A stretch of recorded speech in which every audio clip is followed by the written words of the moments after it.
Hello student, आज फिर हम नेक्स्ट चैप्टर क्लास 10 साइंस में अगला चैप्टर है उसका रिवीजन करते हैं। जो चैप्टर का नाम है कार्बन एवं उसके यौगिक। जो चैप्टर का नाम है हम उसी के बारे में गहन चर्चा करेंगे इसमें।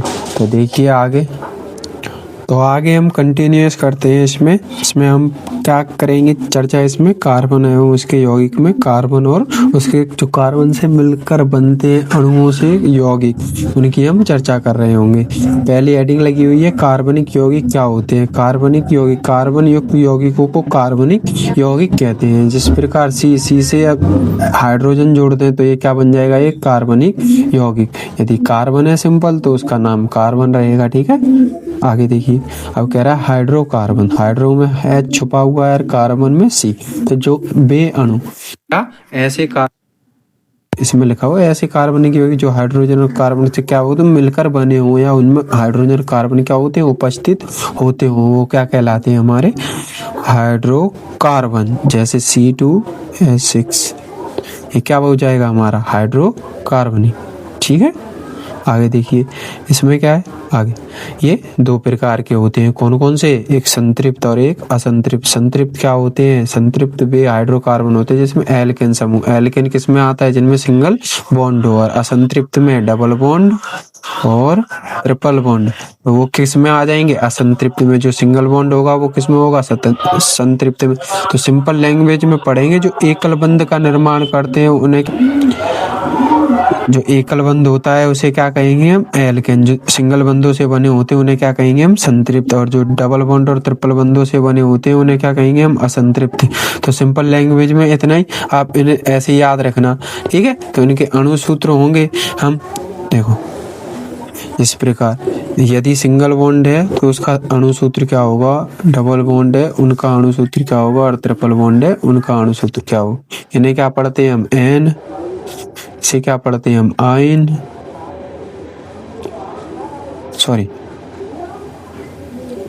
इसे आयन नहीं ईन पढ़ते हैं।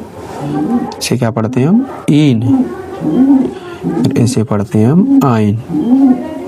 सिंपल याद रखोगे, K2 CnH2n प्लस K2, और इसमें सिर्फ K2, और यहाँ पे क्या क्या हो गए, K2 माइनस K2।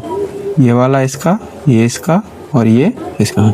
तो सिंपल इसमें K2 प्लस K2, और यहाँ सिर्फ K2।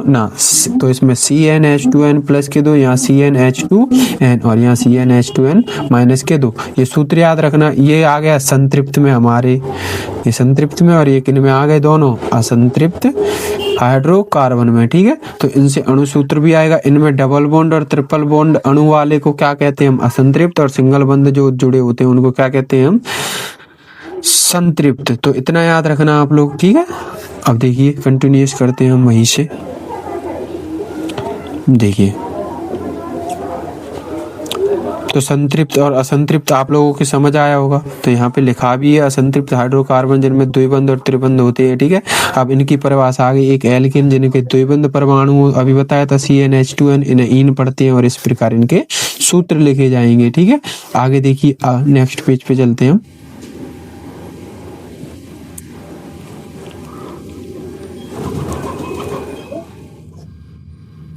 देखिए ऑक्सीकरण। ऑक्सीकरण क्या होती है, ऑक्सीकरण अभिक्रिया। आपको टिप्पणी दे देता है कि ऑक्सीकरण अभिक्रिया करिए। तो ऑक्सीकरण में क्या होगा, हम ऑक्सीजन की उपस्थिति कराते हैं। किसकी उपस्थिति में, या तो K2SO K2CR2O7 हो, या KMnO4 की उपस्थिति में क्या करते हैं हम, ऑक्सीजन की ऑक्सीकरण कराते हैं। तो यहाँ पे ऑक्सीकरण कराया हुआ है। देखिए ऑक्सीकरण किस प्रकार कराया हुआ है, इसने C2H5OH ले रखा है। यहाँ ऑक्सीजन के दो अणु ले रखे। यहाँ से क्या किया है, इसने दो H निकाल दिए। ये C2H5 है, H5 से क्या करे, दो अणु निकाल दिए, तो यहाँ CH3 हो जाएगा। और यहाँ से क्या करेगा, एक ये C बचेगा, एक C इससे ले लेगा, एक C ले लेगा, ये बना देगा COOH, और दो अणु वो एक ऑक्सीजन के साथ निकलेंगे, तो क्या मुक्त हो जाएगा हमारा H2O। ठीक है, तो ये आप ये समझ पा रहे होंगे। तो इसमें क्या होंगे, जो अधिकांश कार्बनिक यौगिक होंगे वो क्या, उनकी ऑक्सीकरण क्या हो जाती है, सफलता पूर्वक, मतलब इजी मेथड से हम उसे कर सकते हैं। नेक्स्ट संकलन, संकलन अभिक्रिया, संकलन अभिक्रिया वैसे अभिक्रिया, इसमें किसके साथ होती है, असंतृप्त योग के साथ। असंतृप्त में अभी बताया था क्या आता है, डबल बॉन्ड या ट्रिपल बॉन्ड। तो मैक्सिमम क्या आएंगे, डबल बॉन्ड के साथ ही संपन्न होती है, ठीक है, ये याद रखना संकलन में। तो संकलन में डबल बॉन्ड है, ये डबल बॉन्ड टूटेगा, एक बंद इसका खाली, एक इसका खाली। अब ये दो हाइड्रोजन है, हाइड्रोजन एक यहाँ आके सट जाएगा और ये यहाँ, तो इस प्रकार ये क्या बना देगा, एथेन, ठीक है। यहाँ से 200-300 डिग्री टेम्परेचर रहेगा और यहाँ क्या रहेगा, निकिल का उत्प्रेरक। निकिल क्या काम कर रहा होगा यहाँ, उत्प्रेरक का, ठीक है।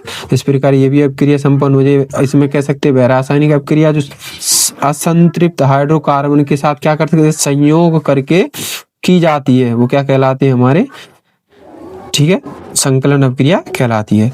अब प्रतिस्थापन अभिक्रिया, प्रतिस्थापन में उसके नाम में ही है स्थापन, मतलब जगह बदलना, ठीक है। यहाँ CH4 है,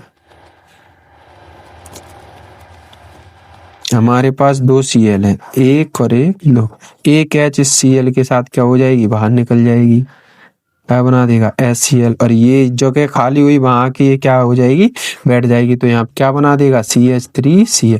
इन्होंने क्या कर दिया, जगह स्थानांतरण कर दिया, ये CH3Cl बन गया और ये HCl बन गया, ठीक है। इस प्रकार ये अपनी जगह क्या कर देगा, स्थानांतरण, ठीक है, प्रतिस्थापन। ये किसके उपस्थिति में होगी, प्रकाश संश्लेषण की उपस्थिति में। अब देखिए किण्वन अभिक्रिया,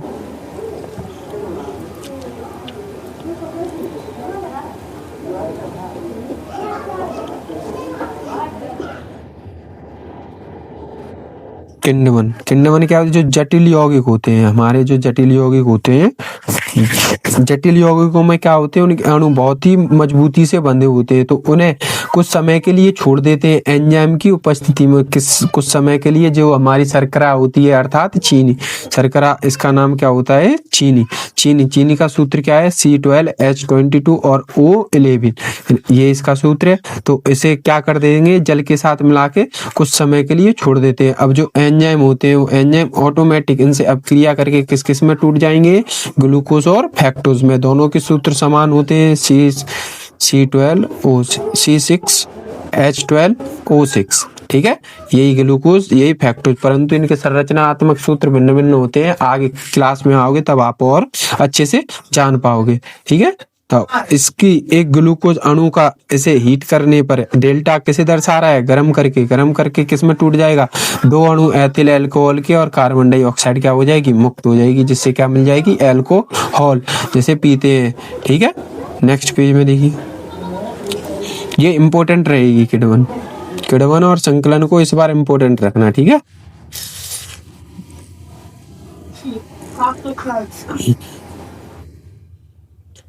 देखिए ये मोस्ट इंपोर्टेंट रहेगा, मीसेल जो हमारे कपड़ों से गंदगी निकलती है, वो उसी को वही मीसेल है। हम सिंपल भाषा में समझें, जो कपड़ों से गंदगी निकलती है। अब निकलती किस प्रकार है, आपको अणुसूत्र, थोड़ा साइंस पढ़ रहे हो तो विज्ञान की भाषा में समझाओगे तो आपको फुल में से फुल मार्क्स देगा। अब ये ऐसे ही लिखिए हो कि आप कपड़े किस प्रकार धोते हो, कि साबुन लगाई मैल निकल जाता है, ये मीसेल कहलाता है, ऐसा नहीं, ठीक है।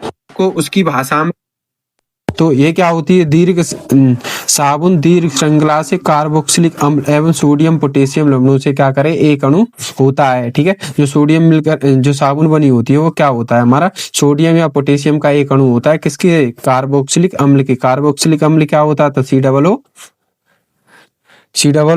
या सिंगल बॉन्ड COOH, इसके साथ ऐसे भी हो सकता है COONA या K करके, ठीक है।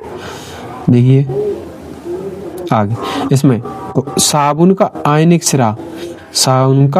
सिरा जल में विलय, अर्थात जल स्नेही, जो साबुन में जो जल में विलय होता है, जो जल में घुल जाते हैं उन्हें क्या कहते हैं, हम विलय कहते हैं। तो उनको ही हम क्या कह रहे हैं, जल स्नेही। इसको इंग्लिश में कहते हैं हाइड्रोफिलिक,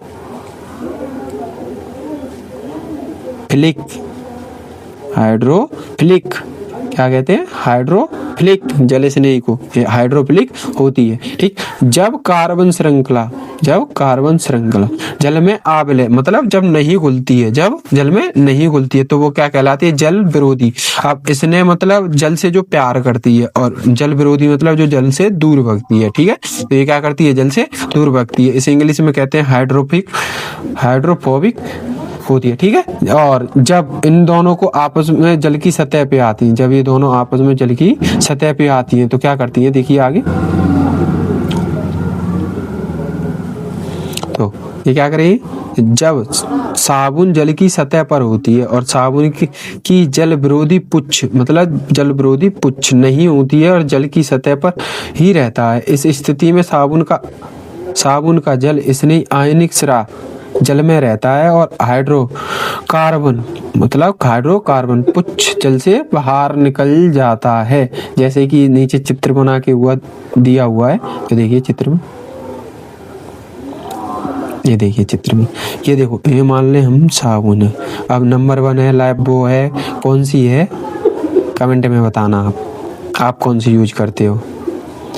जो लाइफबॉय नंबर 1 लक्स,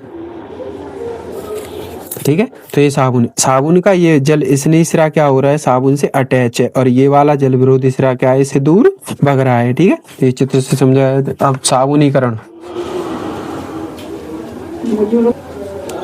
ये क्वेश्चन आपके 2026 के लिए इम्पोर्टेंट रहेगा। मीसेल और साबुनीकरण, आपको ये सीधे 4 नंबर देके जाएगा। इसे आप याद कर लेना अच्छे से। इसे क्या कर लोगे, याद अच्छे से क्या कर लो, लर्न। इसे क्या कर लो, अच्छे से लर्न, ठीक है। देखिए तो ये जल मीसेल समझ आया आपके। अब साबुनीकरण में क्या होगा, जब तेल या वसा सोडियम हाइड्रो ऑक्साइड अर्थात Na को क्या पढ़ते हैं, सोडियम और OH को हाइड्रो ऑक्साइड के विलयन के साथ गर्म करते हैं। तो ये किसमें इनका संगत, देखो इनके साथ गर्म करने पर क्या होता है, तेल वसा के संगत अम्लों में सोडियम साबुन का और ग्लाइसोरोल में बदल जाते हैं। अब देखिए थोड़ा रिएक्शन से समझते हैं हम। अब देखो आप लोग ये रिएक्शन देख पा रहे होगे, C2O और CO C17 और H35, इसी प्रकार तीनों अणु जुड़े हुए हैं, 1 2 3, ठीक। इन्हें अब यहाँ से तोड़िए, और ये NaOH के कितने अणु ले रखे हैं, 3। तो इसको NaO करके 3 अणु ये अलग कर दिए और 3 हाइड्रोजन अलग कर दीजिए। तो देखो यहाँ से ये टूटेगा, तो ये 3 हाइड्रोजन लेके क्या हो जाएगा, ये मुक्त हो जाएगा। तो 3 हाइड्रोजन लेगा, कुछ इस प्रकार बन जाएगा, C2OH, इसमें आपस में इस प्रकार जुड़ जाएगा, इसी का नाम क्या बन जाएगा, ग्लाइसोरोल। और ये यहाँ से टूटा है, क्या कह रहा हूँ, जो ये यहाँ से टूटा है, ये वाला पार्ट ये टूटा है, यहाँ के सिंगल बॉन्ड खाली है, तो सिंगल बॉन्ड यहाँ पे क्या जुड़ जाएंगे, NaO, यहाँ पे देखिए ONA जुड़ गए, इसको उल्टा करके जोड़ दिया। अब 3 अणु है इसलिए इनको तीनों को क्या कर दिया, एक साथ दिखा दिया। 3 अणु है इसलिए इन तीनों को क्या कर दिया है, एक साथ दिखा दिया है, ठीक है। तो इतना आप लोगों का कंप्लीट हुआ, ठीक है। ये साबुनीकरण था। तो साबुनीकरण में क्या होता है, साबुनीकरण में जब तेल वसा सोडियम हाइड्रो ऑक्साइड विलयन के साथ गर्म करते हैं तो क्या होता है, तेल और संगत अम्ल एवं सोडियम के ग्लाइसोरोल में बदल जाते हैं, ठीक है। इसी को क्या कहते हैं हम, साबुनीकरण। ये आप दोनों हेडिंग हो इम्पोर्टेंट रखना है। 4 नंबर इस बार आपको ये पक्का देके जाएगी 2026 में। बाई ए के सर, किसका ज्ञान है, बाई ए के सर, ठीक। अब नेक्स्ट समझते हैं। अब जिसने लाइक एंड सब्सक्राइब नहीं किया है वो चैनल को लाइक एंड सब्सक्राइब कर लें और अपने दोस्तों को भी शेयर करें इस वीडियो को, जिससे वो भी क्या हो सके, अच्छे नंबरों से पास हो सकें। Thank you for watching this video.